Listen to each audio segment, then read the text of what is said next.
پیدائش کی کتاب اس کا 31واں باب اس کی 43 آیت سے لے کر 55 آیت تک پڑھیں گے۔ یعقوب اور لابن میں سمجھوتا۔ تب لابن نے یعقوب کو جواب دیا کہ یہ میری بیٹیاں اور یہ لڑکے بھی میرے اور یہ بھیڑ بکریاں بھی میری ہیں، بلکہ جو کچھ تجھے دکھائی دیتا ہے وہ سب میرا ہی ہے۔ سو میں آج کے دن اپنی ہی بیٹیوں سے یا ان کے لڑکوں سے جو ان کے ہوئے کیا کر سکتا ہوں؟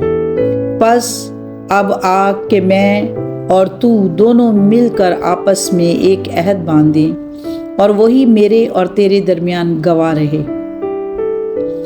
تب یعقوب نے ایک پتھر لے کر اسے ستون کی طرح کھڑا کیا اور یعقوب نے اپنے بھائیوں سے کہا کہ پتھر جمع کرو۔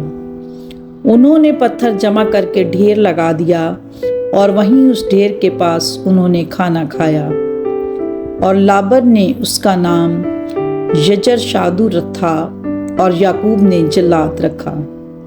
اور لابن نے کہا کہ یہ ڈھیر آج کے دن میرے اور تیرے درمیان گواہ ہو، اس لیے اس کا نام جلاد رکھا گیا، اور مصفا بھی، کیونکہ لابن نے کہا کہ جب ہم ایک دوسرے سے غیر حاضر ہوں تو خداوند میرے اور تیرے بیچ نگرانی کرتا رہے۔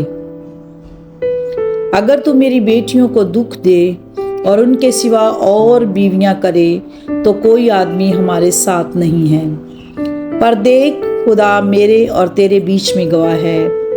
لابن نے یعقوب سے یہ بھی کہا کہ اس ڈھیر کو دیکھ لے اور اس ستون کو دیکھ جو میں نے اپنے اور تیرے بیچ میں کھڑا کیا ہے، یہ ڈھیر گواہ ہو اور یہ ستون گواہ ہو۔ ضرر پہنچانے کے لیے نہ تو میں اس ڈھیر سے ادھر تیری طرف تجاوز کروں گا اور نہ ہی تو اس ڈھیر اور ستون سے ادھر میری طرف تجاوز کرے۔ ابراہیم کا خدا اور ناہور کا خدا اور ان کے باپ کا خدا ہمارے بیچ میں انصاف کرے۔ اور یعقوب نے اس ذات کی قسم کھائی جس کا روب اس کا باپ اسحاق مانتا تھا۔